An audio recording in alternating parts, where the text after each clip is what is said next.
प्रिय भक्तगण, आज हम आपको एक कथा का श्रवण करा रहे हैं। इस कथा को पूरा सुनेंगे तो आपको कहानी समझ आएगी और जीवन के बारे में कुछ अच्छा सीखने को मिलेगा। अगर आप शिव भक्त हैं तो कथा को पूरा सुनिए। चलिए कथा को प्रारंभ करते हैं। एक बार जब भगवान शिव कैलाश पर्वत पर विराजमान थे, तब अपना रूप बदलकर पृथ्वी लोक पर उनसे एक अंधे भिक्षुक मिलने आए। भगवान शिव जो संत के रूप में थे, उन्हें यहाँ देखकर सभी भिक्षुक आश्चर्य में डूब गए। उसमें से एक अंधे भिक्षुक को देखते हैं सभी भिक्षुक कहने लगे कि संत आए हैं। तब अंधे भिक्षुक में संत के शरण में जाने का निश्चय किया और उनसे मिलने का अनुरोध किया।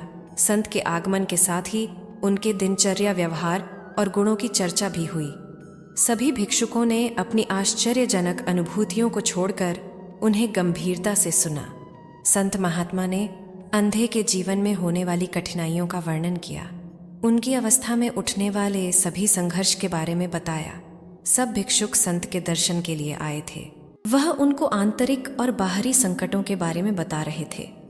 सभी को लग रहा था संत महात्मा उन्हें उनकी मुक्ति का मार्ग दिखा सकते हैं।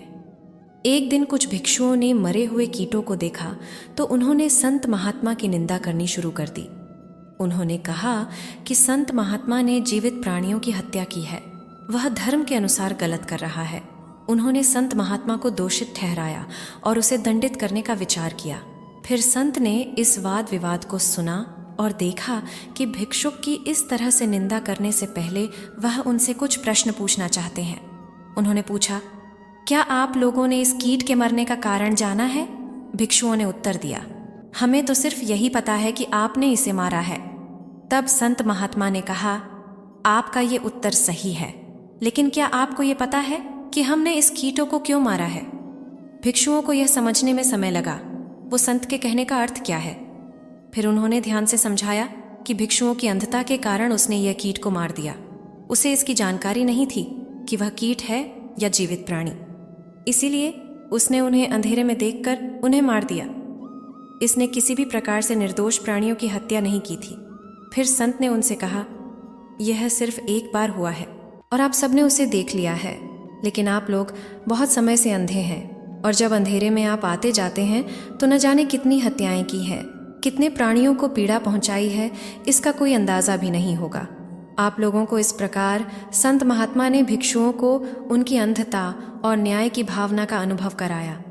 उन्होंने उन्हें समझाया कि हमें दूसरों के अनुभवों और दूसरे की परिस्थितियों को समझने की आवश्यकता होती है, और जब हम किसी को दोषी ठहराते हैं तो हमें सच्चाई की जांच करनी चाहिए। हमें संयम और करुणा के साथ प्रत्येक व्यक्ति के प्रति सम्मान रखना चाहिए, चाहे वह अंधा हो या दूसरी कोई दृष्टिहीनता हो। फिर संत महात्मा भिक्षुओं उन्हें समझाने का प्रयास किया कि भिक्षु अंधे क्यों हैं और इसका कारण क्या हो सकता है।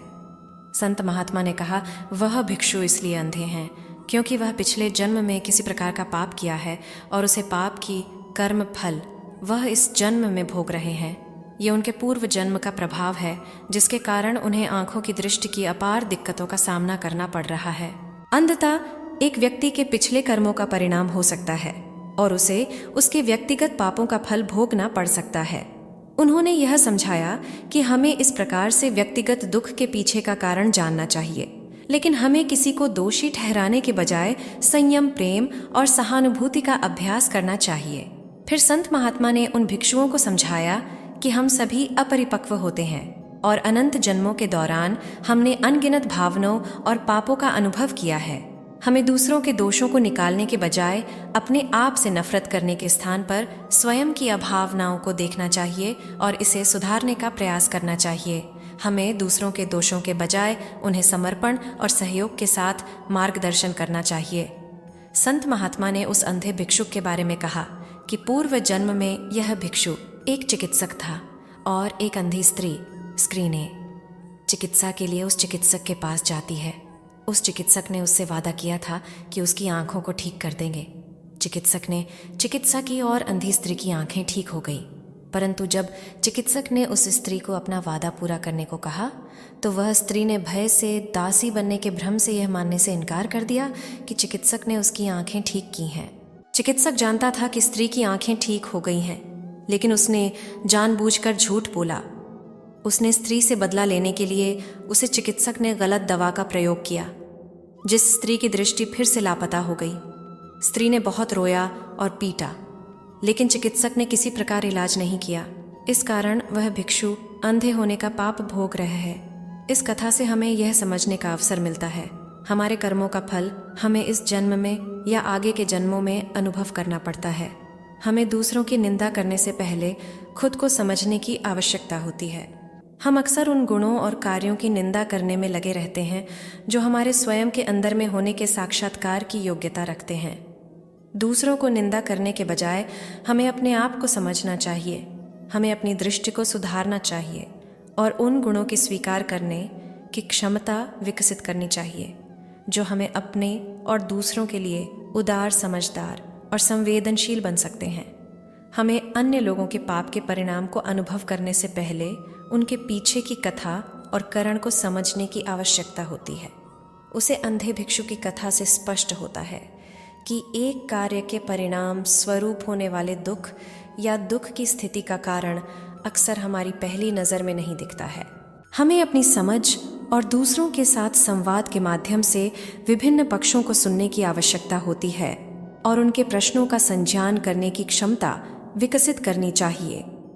हमें अन्य लोगों के साथ समझौता करने और उन्हें सहानुभूति देने के लिए तैयार होना चाहिए। यह कथा हमें यह भी सिखाती है कि हमें अपने कार्यों और कर्मों की प्राथमिकता पर ध्यान देना चाहिए। भिक्षु का अंधापन उसके पिछले जन्म के कार्यों के परिणाम स्वरूप ही हुआ था। हमें यह याद रखना चाहिए कि हमारे कर्मों का फल हमेशा हमारे साथ रहता है और यदि हम अपने कार्यों पर जोर देंगे तो हमारे जीवन का परिणाम उसके अनुरूप होगा। इसलिए हमें उच्चतम नैतिक मार्गदंडों के साथ अच्छे कर्म करने का प्रयास करना चाहिए। समझदारी और करुणा के महत्व को सिखाती है। हमें अपनी निंदा करने के स्थान पर समझदारी और सहानुभूति का प्रयोग करना चाहिए। हमें दूसरों के दुख में सहयोग करना चाहिए और उनके प्रति करुणा और समझदारी का व्यवहार करना चाहिए। इस प्रकार हम एक स्तर पर होकर अपने जीवन को देख सकते हैं और इस प्रकार हमारे आसपास के लोगों के लिए प्रेरणा और आदर्श की भूमि बन सकते हैं। इस कथा से हमें एक महत्वपूर्ण सच्चाई याद दिलाई जाती है। हमारी सोच और कार्यों का प्रभाव हमारे भविष्य का निर्माण करता है। हमें ध्यान में रखना चाहिए कि हमारी हर एक क्रिया, हर एक वचन और हर एक सोच हमें नए संभावित अनुभवों की ओर ले जा रहे हैं। यदि हम अपने सोच और कार्यों को सुधारते हैं तो हम अपने जीवन में परिवर्तन ला सकते हैं। हमें यह समझना चाहिए कि हमारे कर्म हमारे भविष्य को निर्मित करते हैं। यह कथा हमें उस सत्य की याद दिलाती है कि हमें सदैव सत्य का पालन करना चाहिए, चाहे उसका परिणाम जो भी हो। इससे हम अपने जीवन को सत्य, ईमानदारी, न्याय के आधार पर बना सकते हैं, जो हमें सुख, शांति और आत्मिक आनंद प्रदान करती है। इतना कहकर भगवान शिव कैलाश पर्वत के लिए प्रस्थान कर जाते हैं।